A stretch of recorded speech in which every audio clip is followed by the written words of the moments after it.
Greetings. This is Paul the Poke from PaulthePoke.com, and welcome to This Week in Prophecy. We have named the red heifers over there in Israel in the West Bank. I also got an article out by Newsweek regarding the Israeli army, Turkish elections this past week, very shocking. Persia, or modern day Iran, in Damascus, and we had a significant Quake in Taiwan last night. So we are April 3rd, 2024. Scripture reference out of Numbers 19, verses 1 and 2. Then the Lord spoke to Moses and Aaron, saying, This is the statute of the law which the Lord has commanded, saying, Speak to the sons of Israel that they bring you an unblemished red heifer, in which is no defect, and on which a yoke has never been placed. So the red heifers are back in the news again this week. This happened on March 27th, 2024. A red heifer conference was held in ancient Shiloh. So my understanding is that is north of Jerusalem in the West Bank. And that's where these 5 heifers, now the Temple Institute claimed that there are 5 red heifers still out there. I don't know. I've also heard some reports that only 4 of them are still pure red heifers. Of course, they're not going to tell you which one is or isn't.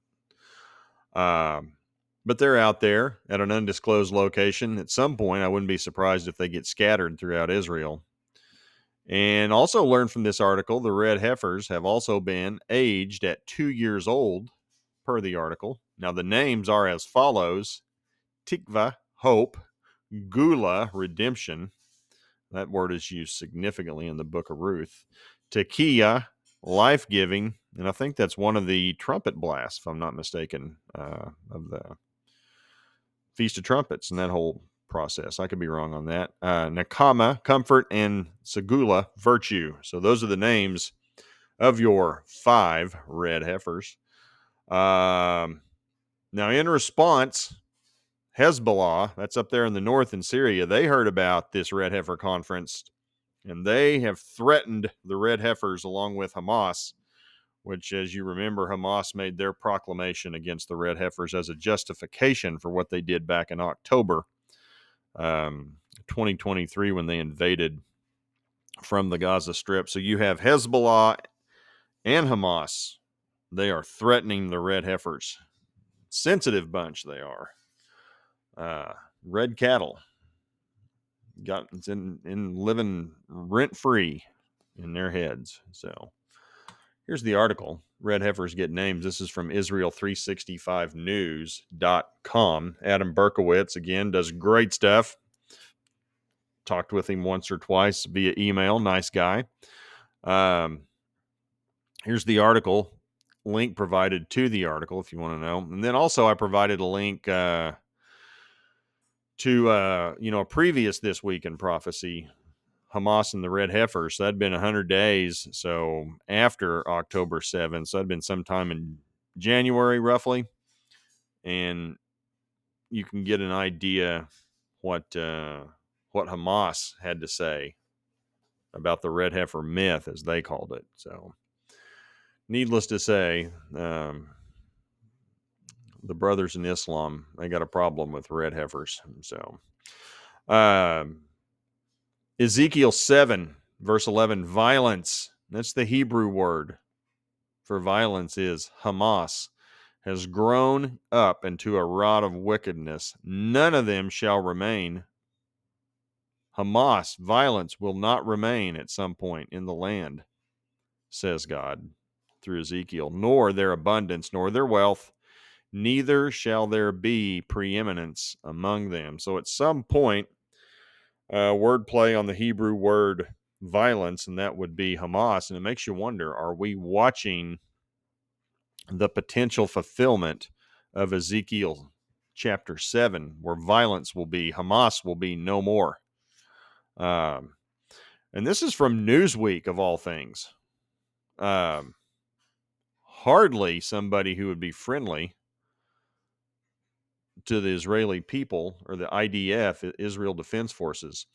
And this is a quote it's from John Spencer, is the author of the article, Chair of Urban Warfare Studies, Modern War Institute, and he's out of West Point.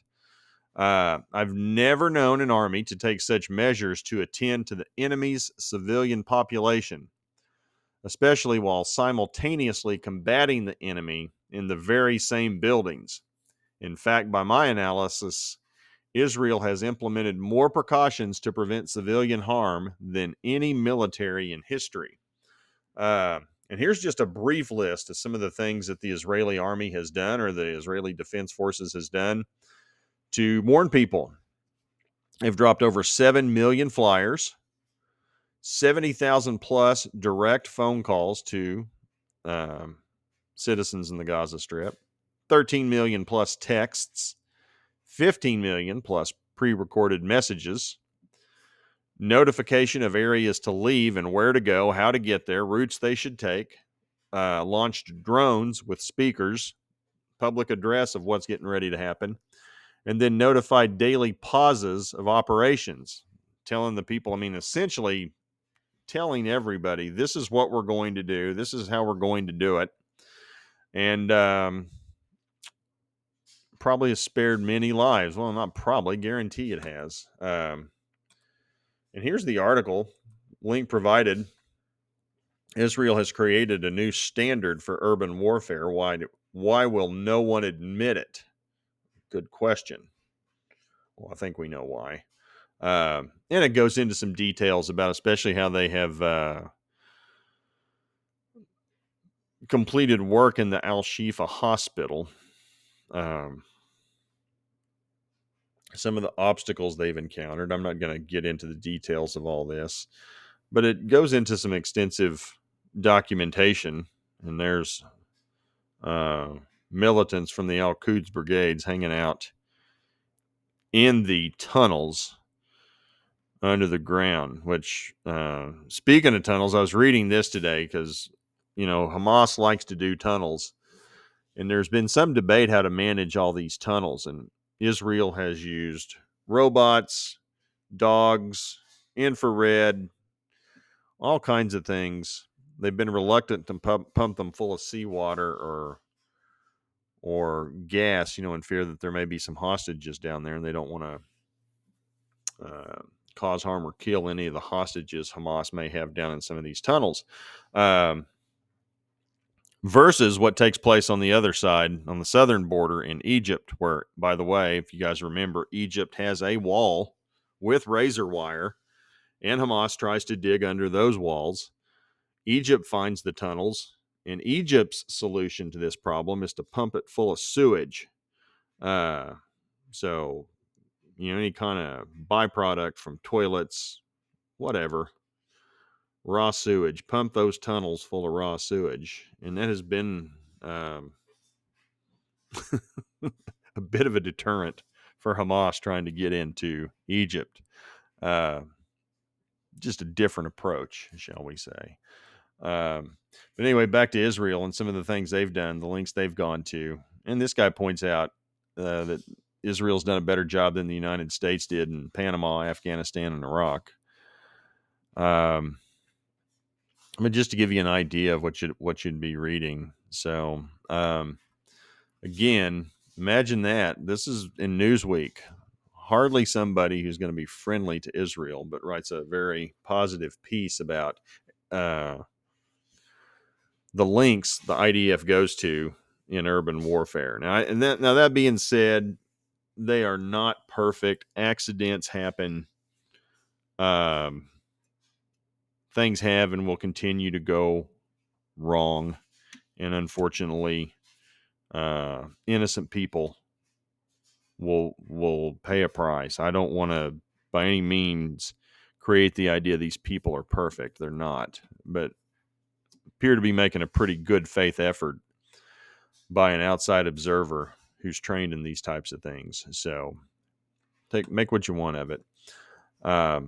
And with that, we're going to go to Tubal, Meshach, Gomer, Beth the Garma, and this would be modern day Turkey, those ancient names from Ezekiel 38, where they come together Turkish President Recep Erdogan's party was smoked in recent elections, and Erdogan is the head of the AK party, and the AK party was beaten consistently across the country by the secular CHP. So it would appear the Muslim Brotherhood in Turkey is in trouble, and that's bad news for the man who thinks he's the caliphate for Islam around the world. Here's a tweet, a zeet, whatever we want to call it, Timur Quran.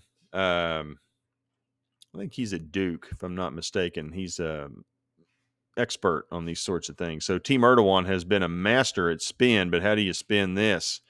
Arch rival secular CHP now controls local governments across the Aegean and Mediterranean coasts.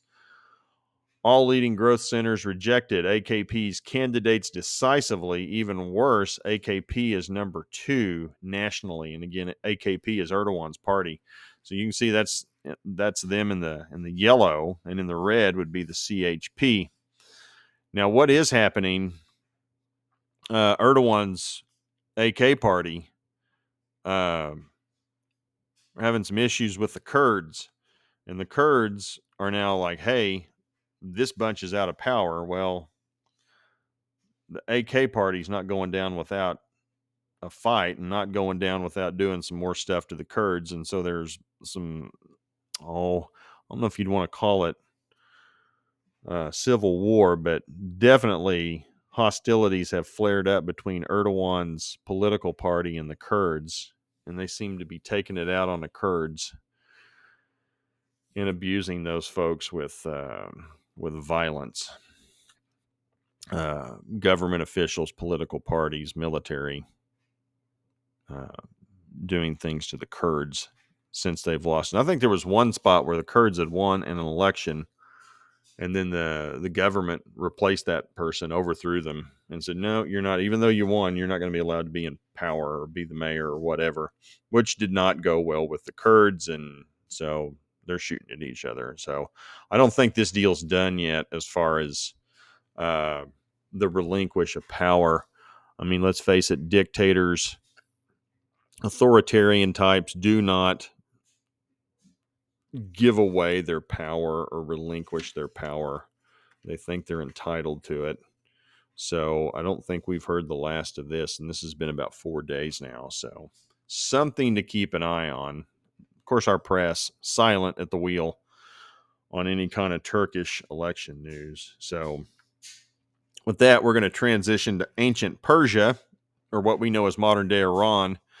Israel strikes Damascus, Syria in broad daylight. And you're like, well, what does this have to do with Persia? Well, this is Steve Hanke. He was a part of Reagan's administration, I believe. Flash, according to Reuters, Israel has bombed the Iranian consulate in Damascus, Syria. A strike reportedly killed 3 senior commanders of Iran's Revolutionary Guards Corps. The Israel-Gaza conflict is intensifying and spreading. So, and this would be in the north. We'll give you a little video of this right here. It's 13 seconds. It's in Damascus. This was the Iranian consulate. Took a direct hit from some missiles, allegedly from Israel. They've not claimed responsibility.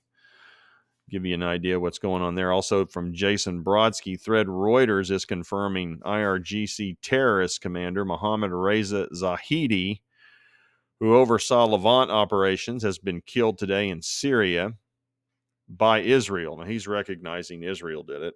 And it was very well timed. That was one of the things in reading in this. There was like a small window of time when a lot of these folks from the IRGC were present in the building. And coincidentally, that's when the building was hit. Significant achievement for Israel. Mohammad Zahidi led Department 2000 of the IRGC terrorists Quds Force, which oversaw operations in the Levant. It was an important portfolio, and he held a very senior and sensitive position. Zahidi also headed the IRGC's Lebanon Corps and often operated in the shadows and accompanied Ismail Gahani, or Ga'ani during his trips to Syria to give you a sense of how senior Zahadi was when Israel eliminated Musavi in December 23. Musavi was head of Unit 2000 or 2250, which reported to Department 2000 that Zahidi headed. So this was one of three. Yeah, let's go a little further. Here's 2 and 3. Zahidi, along with Saeed Izadi, head of IRGC's Quds Force Palestinian Division office in Beirut. Abdel Reza Shah La'i, head of IRGC's Yemen operations, and Abdul Reza Mesgarian leads the Ramadan headquarters, which oversees Iraqi militias. Zahidi has been sanctioned by the U.S. government, and in his previous role as commander of IRGC Terrorist Lebanon Corps, he liaised with Hezbollah and Syria's intelligence, particularly over arms shipments. This is a loss for Tehran of someone who has been in the field for a while. So there's your update on what used to be Mr. Zahadi's role in the Iranian military. And of course, they are not happy about it, and they are waiting for Ramadan to end and have promised revenge to the Zionists. And this is escalating in the north. And with that, we're going to get out of the Middle East. I'm going to quote Luke 22:11, verse A. Jesus talking. There will be great earthquakes, and in various places, famines and pestilences. We're focusing on the earthquakes. And again, it's kind of an executive decision here at Paul the We are focusing on those earthquakes of magnitude 7.0 or greater at this point, because the number of 6.0 to 6.9 or less, we could spend, oh my gosh, we could do 1 to 3 of these a week. It's crazy how many 6.0 earthquakes or 6.9 earthquakes and less are occurring these days. So we're just talking about the big ones, greater than 7. This one was 7.5, hit the eastern side of Taiwan, followed by an aftershock of 6.4, and then these things have gradually decreased from the 5s now today down into the 4s. We have multiple building collapses.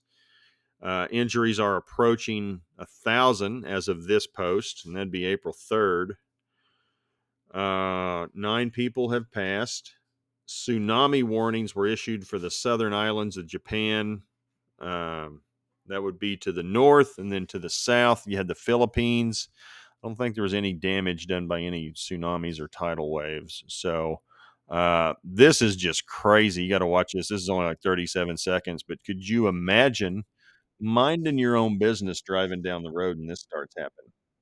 Yeah, that'd bring you to a stop. Look at that bus, and then shaking the wheels on that tire in front of you coming off the ground. Uh, that would not be a very good commute. Imagine trying to hang onto a car with that going on, and the bridge is swaying. Overpass. My goodness, that'd be the longest 30-some seconds of your life, wouldn't it? Landslide, eastern Taiwan. These are crazy.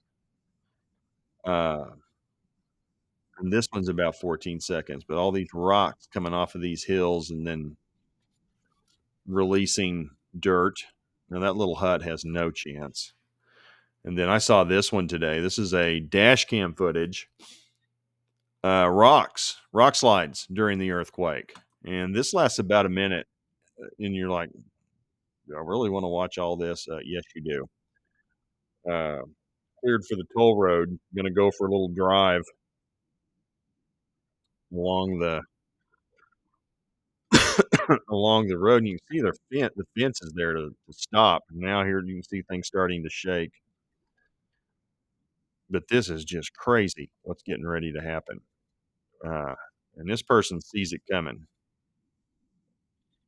Everybody starts backing up. Uh, the next 20 seconds are wild. Look at these things. So there was a tire, something got it. Look at that. Look at the size of those rocks. I mean, they're half the size of these cars. See that coming at you. No, thank you. Man, that was a lucky person right there. Um, Crazy stuff. You don't think nature means business. Um, so we'll keep our eye on what's going on there. There's some rumors and innuendo about Chinese interaction with military boats and jets surrounding the island during the events or immediately after the events. And we're going to close with Isaiah 5, verse 20. Woe to those who call evil good and good evil, who put darkness for light and light for darkness, who put bitter for sweet and sweet for bitter. Easter Sunday, I'm just going to quote now, therefore, um, I, Joseph R. Biden Jr., President of the United States of America, by virtue of the authority vested in me by the Constitution and the laws of the United States, do hereby proclaim March 31st, 2024, as Transgender Day of Visibility. And here's the news release. There it is. I will not read all of this. If you guys want to, feel free to. But there it is. This is on the whitehouse.gov website. 2 days later, President Biden's out and about trying to campaign, denies the declaration and says he did not do this. Biden says he didn't do that when asked about Easter being Trans Visibility Day, despite proclamation. So no gaslighting, Joe. We heard you say it. We read it. We can tell. And that's a Yahoo headline, quoting Fox News. And if you didn't say it, President Biden was quoted, say hello to oyster bunnies instead of Easter bunnies. You can read or Biden attempting to gaslight. He may not have remembered it. I'll give him the benefit of the doubt. He may not have been trying to gaslight us. He may have forgotten that he actually said it. And it wasn't a one-off, by the way. Governors of New York, that's Governor Hochul, Kathy Hochul, and California's Governor Newsom joined the president in this declaration of Transgender Day of Visibility. So they out there promoting it. One thing I did forget, we'll go back to the earthquakes, give you guys a feel for where this is taking place on the eastern shore of Taiwan. Things have quieted down a little bit, and I'll back out of this. You got Japan up here to the north. I think it was the Okinawa Islands, or the island of Okinawa had the tsunami warning. Nothing happened. And then we have the Philippines to the south. So, appreciate you guys following along. If you like this, please feel free to share with others. And tell everybody about This Week in Prophecy. So thanks again for watching. Y'all have a great evening. Talk to you later. Bye.